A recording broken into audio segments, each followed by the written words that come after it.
Na crnom i legalnom tržištu na otpadima kilogram bronze košta 360 dinara.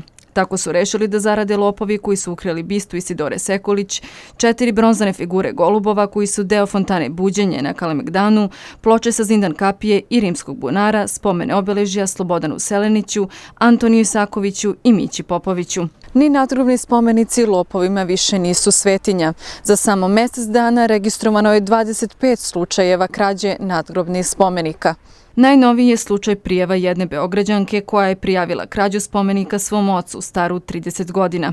Kada se obratila upravi preduzeća pogrebne usluge, rečeno je da ova institucija ne snosi odgovornost jer se krađa dogodila na javnoj površini i da tužbom neće ništa postići.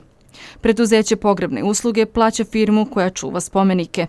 Kada smo pokušali da saznamo koja je to firma, iz ovog preduzeća nismo dobili odgovor.